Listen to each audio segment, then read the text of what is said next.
À quoi pourrait donc ressembler cette tempête financière? Ce sont ces termes que Michel Barnier nous annonce si son gouvernement était renversé et censuré. Bonjour Mathieu. Bonjour David. Mathieu Plan, directeur adjoint du département analyse et prévision de l'OFCE. C'est vrai que la menace d'un renversement du gouvernement s'est largement renforcée depuis ces derniers jours. Après, est-ce qu'il n'est pas quand même, le Premier ministre, excessivement alarmiste quand il nous parle, je le cite, sont ces mots, d'une tempête probablement assez grave, des turbulences graves sur les marchés financiers. On y croit vraiment à ce chaos à la fois économique et financier? Alors, on ne peut pas l'écarter, en fait, personne ne sait. Ce qui est clair, c'est qu'on ouvre une porte, on ne sait pas trop comment on la referme. C'est nouveau, on se retrouve quand même dans une situation inédite. À un moment où la question budgétaire est quand même assez préoccupante en France, on l'a vu, la dérive des comptes publics ces derniers mois qui a été très forte, mais surtout avec une crise politique majeure. Et en fait, l'incertitude, elle vient surtout de la crise politique, c'est pas qu'une crise budgétaire. Et donc, forcément, s'il y a une censure, la question, c'est quoi le jour d'après? C'est quoi le jour d'après? Alors, on peut imaginer qu'il y aura quand même un budget technique, c'est-à-dire qu'on n'aura pas un shutdown à l'américaine. On peut imaginer qu'il y aura une poursuite du fonctionnement des services de l'État. Avec ces fameuses lois spéciales pour prélever l'impôt, qui seraient votées d'ailleurs par la gauche et par le RN. Mais personne n'a intérêt à, effectivement, à une coupure, un shutdown du fonctionnement de l'État. Par contre, ça pose la question de la suite politique, c'est-à-dire que une fois qu'on a passé le 1er janvier dans le cadre d'une censure, avec éventuellement un budget purement technique, c'est quoi la recomposition politique de tout ça? C'est quoi le plan B en fait? C'est quoi le plan B face à cette situation? Est-ce qu'aujourd'hui l'Assemblée est en capacité de se mettre d'accord pour conduire à une politique budgétaire dite restrictive, c'est-à-dire de redressement des comptes publics un peu à marche forcée? La réponse est non. La réponse est non. Et donc, quand est-ce qu'on aura la réponse? C'est plutôt ça que les marchés peuvent être inquiets là-dessus, c'est-à-dire c'est quoi qui découle de tout ça? On va en parler, mais cette loi spéciale qui permet à l'État de prélever l'impôt, j'entends, mais sur les bases du budget 2024. Ça veut dire qu'il n'y a plus d'augmentation de crédit, ça veut dire qu'il n'y a plus de hausse d'impôts, il n'y a plus de hausse d'impôts sur les sociétés, il n'y a plus de hausse de taxes sur l'électricité. Oui, il n'y a plus d'arbitrage politique. En fait, ça devient juste quelque chose de technique qui permet justement... C'est pas une bonne nouvelle qu'on n'ait pas finalement toutes les hausses d'impôts qui nous sont, pour certains, qui nous sont... oui, mais enfin, penser qu'on va pouvoir redresser les comptes publics en dessous de 3%, juste la marche à franchir, c'est à peu près 100 milliards. 2025 était la première étape. C'est 100 milliards au final. Oui, mais cette austérité nous coûte des points de croissance aussi. Oui, mais enfin, elle nous coûte des points de croissance, mais pas suffisamment pour pas qu'il y ait de rentrée fiscale quand même. Il n'y a pas, voilà, on n'a pas si la consommation repart et que finalement il y a la TVA qui rentre. Le problème, c'est qu'il faut trouver une consolidation budgétaire qui soit soutenable pour l'économie. Nous, on l'avait estimé, l'OFCE, ça coûtait 0,8 points de PIB, ce qui n'est pas négligeable pour un effort de 1,5 point d'effort budgétaire. Donc il y a quand même une réduction du déficit structurel. La question qui se pose, c'est comment répartir cet équilibre, enfin en tout cas cet effort budgétaire, pour faire en sorte que ça fasse le moins de mal à l'économie. Forcément, un redressement des comptes publics, c'est jamais sympathique. C'est jamais sympathique. Si on laisse dériver, on pourrait très bien, je veux dire, la BCE baisse ses taux, on pourrait très bien laisser les comptes dériver, et puis la croissance on peut imaginer ça. On peut aller... les impôts, les économies qui sont faites directement aussi dans les budgets des ministères, puisqu'il n'y a plus de hausse aussi de ça crée des économies un petit peu. Ça. Alors, ce qui est vrai, alors on peut jouer avec le feu, c'est-à-dire, en fait, la France c'est la France, on risque rien. On voit que les marchés commencent à s'inquiéter, on voit quand même les taux, le spread, l'écart de taux entre la France et l'Allemagne quand même s'écarter significativement. On se rapproche plus de l'Italie qu'on est proche de l'Allemagne quand même, désormais, aux yeux des investisseurs. Et on n'a pas le début du commencement du redressement de ces comptes publics. Donc ça, c'est pas inquiété. Après, un budget purement technique peut faire des économies. C'est-à-dire que si vous reconduisez juste en valeur le budget, 2024 en 2025, si vous avez à peu près 600 milliards de dépenses qui ne sont pas revalorisées, forcément, vous avez l'économie, c'est comme une désindexation. Et donc, vous pouvez économiser entre 15 et 20 milliards. Alors, la question qui se pose est aussi sur l'impôt sur le revenu. Si vous n'indexez pas les seuils du barème de l'impôt sur le revenu, forcément, les revenus des gens nominalement augmentent. Et donc, il y a plus de gens qui vont payer l'impôt. Et ceux qui payent l'impôt verront le poids de l'impôt aussi augmenter. En gros, ça fait 4 milliards. Nous, on a un calcul autour de 4 milliards de gains fiscaux, mais qui pèsent sur les ménages. Donc c'est pas non plus indolore, mais il n'y a plus de choix politique. Alors attention, moi je ne crois pas du tout au scénario qu'on ait un budget pendant 12 mois qui soit purement technique. Ce budget technique, c'est pour franchir l'étape entre la fin de l'année 2024 et début 2025. Il peut y avoir après un nouveau gouvernement avec une loi de finances. Mais la question, c'est quelle loi de finances et quel nouveau budget? On repose la même question. Entre un Premier ministre qui nous parle d'une tempête probablement assez grave, des turbulences graves sur les marchés financiers, Éric Coquerel qui dit non, il n'y aura pas de shutdown, c'est pas la catastrophe, ce ne sera pas le chaos, le président de la Commission des finances de l'Assemblée nationale. On se dit quoi? On se dit que la réalité sera sûrement entre ces deux scénarios-là, entre il ne va rien se passer et entre eux, c'est la catastrophe. On risque d'avoir peut-être un début vraiment de défiance, pas de panique, mais de défiance des investisseurs si la France n'a ni gouvernement, ni budget début 2025. Alors, pour répondre à votre question, il y a deux choses. C'est est-ce qu'on aura un budget après Noël et pour la rentrée? Est-ce qu'il y a un risque de shutdown? Ça, je ne crois pas. Je crois qu'on a parlé de la possibilité d'une loi spéciale.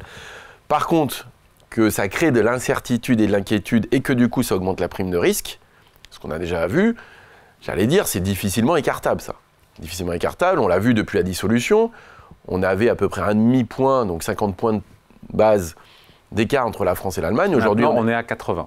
Voire même 90, voire même 90 points de base. Voilà. Au pire de la crise des dettes souveraines en zone euro, 2012-2014, on est à 120 ou 125. Voilà, on est à 120, 125. On n'y est pas, hein. On n'y est pas. La question... On n'y est pas, et puis dans l'absolu, pardon de répéter à chaque fois, mais en absolu, la France en est à 3% à 10 ans. Il n'y a pas de drame. Hein. Non, il n'y a pas de drame. La question, c'est la Grèce, à l'époque, c'était quoi? C'est 10, non, mais 20, 30, 40%. Elle a dû faire défaut. Donc on n'est pas la Grèce. Alors ça, c'est bien de le rappeler. C'est clairement, on n'est pas la Grèce. On n'est pas la Grèce dans le sens où la solidité économique et financière de la France n'a rien à voir avec celle de la Grèce. Pour tas de raisons. Hein. Donc de toute façon, s'il y avait une crise financière, comme le décrit le Premier ministre, au sein de la France, ça serait une crise européenne.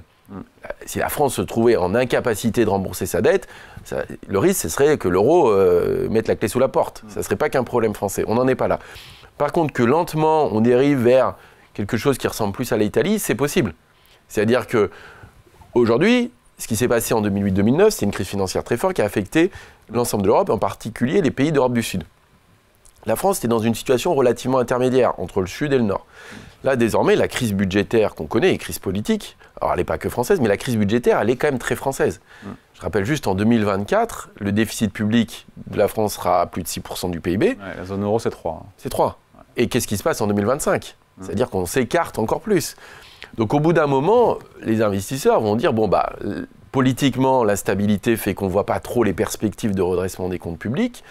Le déficit français s'écarte du reste de la zone euro, donc je demande une prime de risque supérieure. Donc ça veut dire que, imaginons le scénario d'un gouvernement qui est renversé, encore une fois, d'une France sans budget à Noël, sur les marchés, on peut imaginer que le spread franco-allemand continue de s'écarter de 10, 20, 30 points de base, c'est ça? Alors, est-ce que ça va monter on pense à 100. Alors l'Italie, il faut savoir, aujourd'hui, c'est à peu près, je crois, c'est autour de 140 points de base par rapport à l'Allemagne.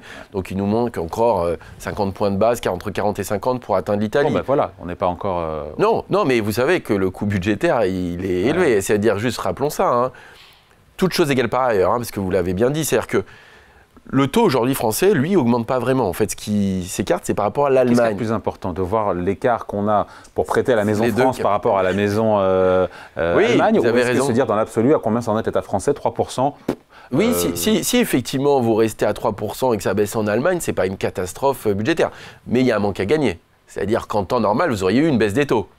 C'est-à-dire que quand on parle de la consolidation budgétaire, quand nous, à l'OFC, on fait une prévision, on considère qu'une partie du choc négatif lié à la consolidation budgétaire est absorbée par la baisse des taux. Si les taux ne baissent pas, si la BCE baisse ses taux, mais que nos taux de refinancement ne baissent pas, on n'a pas ce gain. Ça veut dire moins de marge de manœuvre budgétaire pour l'État qui se retrouverait réduite avec à la clé moins de possibilités d'intervenir, d'investir dans la transition. Pour l'Italie, ça a été une catastrophe. Il faut quand même le rappeler. L'Italie, si vous regardez historiquement le solde budgétaire primaire hors charge d'intérêt, c'est un des pays les plus vertueux d'Europe.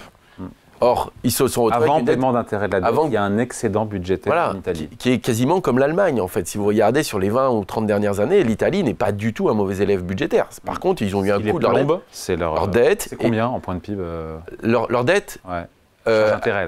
La charge d'intérêt, c'est une bonne question. Je crois qu'ils doivent être à, que je ne veux pas te dire de bêtises, entre 4 et 5 points de PIB. Quand nous, on est autour de 2.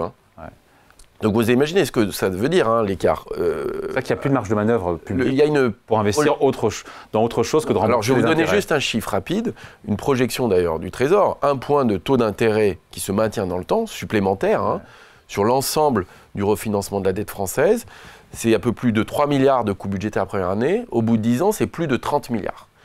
30 milliards, pour vous donner l'ordre de grandeur, c'est un point de PIB, c'est ce qu'on doit consacrer comme investissement supplémentaire pour réussir le défi climatique. C'est-à-dire pour l'investissement public qu'on doit générer en nouveau pour atteindre notre objectif climatique. Ce qui est quand même pas rien. C'est-à-dire que ce point de taux sacrifie quasiment les besoins d'investissement pour le futur.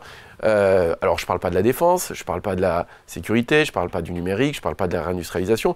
Donc, la crédibilité budgétaire, c'est extrêmement important parce que la perte, ça nous coûte très cher. Ça ne veut pas dire que vous faites défaut, mais ça vous coûte très cher dans le temps et ça vous rogne vos marges de manœuvre, ça joue sur votre investissement, ça joue sur votre productivité. Dans la défense, dans votre sécurité. Climat, Exactement, voilà. Et donc, on regarde des besoins. À l'Italie. Le risque, exactement, c'est ça que je pense qu'il faut soulever. C'est pas la Grèce. Effrayer, ça ne sert pas à grand-chose. Par contre, la réalité, ce qui est vrai, c'est que la France aujourd'hui, et c'est tombé hier, s'endette à 10 ans, maintenant on y est. Oui. Les Espagnols s'endettent moins cher que nous, les Portugais, ça y est, c'est fait. La Grèce était sur 5 ans, maintenant sur 10 ans depuis hier. Oui, alors là, je voudrais mettre un petit bémol. Hein. Bon, c'est peut-être un peu technique, mais parce qu'on compare avec la Grèce. Oui, mais sauf que c'est une partie de la dette grecque. C'est celle qui est justement la plus sécurisée. Ils sont allés sur le marché. Alors que nous, ce qui fait la force de la France sur notre dette, c'est qu'on est très liquide. On a une dette, en fait, qui est sur les marchés. C'est l'ensemble quasiment de notre dette. Alors qu'eux, ils sont encore sous programme, en réalité. Et donc, la seule tranche qui refinance, ce sont celles qui sont sécurisées, où il n'y a pas de risque quasiment de défaut. Okay, donc, la comparaison est un peu... En fait, je pense que ça a du sens de comparer à l'Italie, à l'Allemagne, à l'Espagne, à d'autres pays, le Portugal aussi, mais la Grèce, c'est quand même un cas particulier. Tempête ou pas tempête financière si le gouvernement est renversé à Noël? Alors, je ne sais pas ce que c'est qu'une tempête financière. C'est-à-dire qu'on ait une dérive sur les primes de risque et que... Ça, c'est pas une tempête. Est-ce que ça, c'est une tempête? Non. C'est embêtant. C'est très embêtant. Ça peut s'installer dans le temps. Le problème, est-ce que c'est réversible ou pas? Ça, c'est le premier point. Ouais. Souvent, les marchés sont souvent en on-off. Exactement. Tout d'un coup, il y a panique, et là, ça s'emballe. Voilà. Alors, ça, je ne crois pas au scénario d'un emballement qui ferait qu'on se retrouverait dans une situation de risque de défaut. Ça, je ne crois pas. Que par contre, les investisseurs regardent d'un autre œil la France en disant « Attention, vu le chaos politique, alors je peux reporter des investissements, alors j'ai des projets que... oui, puis je réarbitre avec d'autres dettes. Je réarbitre de dettes. Alors ça, moi je pense qu'il y a des chances que ça se passe. Maintenant, une fois de plus, la France, c'est quand même une grosse place financière, une grosse place de dette en Europe et même dans le monde. S'il y a un cataclysme financier en France, il y aura un cataclysme financier en Europe. Et donc la BCE viendra nous sauver. Et la BCE sera oui ou non d'intervenir, mais il se passera forcément des choses. C'est-à-dire que, mais ça inquiète bien sûr, je pense, nos partenaires européens, y compris la Banque centrale. Mais une fois de plus, la France a des capacités d'intervention qui ne sont pas celles de la Grèce, et notamment, on a beaucoup d'épargne. Mais la question, elle est vraiment politique, c'est-à-dire, c'est quoi le scénario politique des prochains mois et des prochaines années? Et ça, c'est beaucoup plus embêtant que la question budgétaire. Qu'est-ce qu'ils préfèrent, les investisseurs, qu'on ait de la croissance l'année prochaine ou qu'on ait 5% de déficit ou 6% de déficit? Je pense que les investisseurs, ils ont besoin d'être rassurés, en fait. Dans l'idée qu'il y a quelle est la stratégie? Il y a une maîtrise des comptes publics. Maîtrise des comptes publics, ou même dire, bah écoutez, même si vous ne faites pas beaucoup de consolidation budgétaire, au moins vous avez un programme. C'est quoi le programme là? C'est quoi le programme des prochains mois en termes de fiscalité, en termes de dépenses publiques, pour les collectivités locales, pour les retraités, pour le pouvoir d'achat, pour tout le monde en fait. Hein. Et donc forcément, vous vous retrouvez, j'allais dire, au centre de tout ça et de cette attention, et vous ne connaissez pas les conséquences. Et donc quand vous ne connaissez pas les conséquences, vous ne pouvez pas anticiper, et c'est très inquiétant. Allez, merci beaucoup. Explication signée Mathieu Plein, directeur adjoint du département analyse et prévision de l'OFCE. Merci Mathieu. Merci David.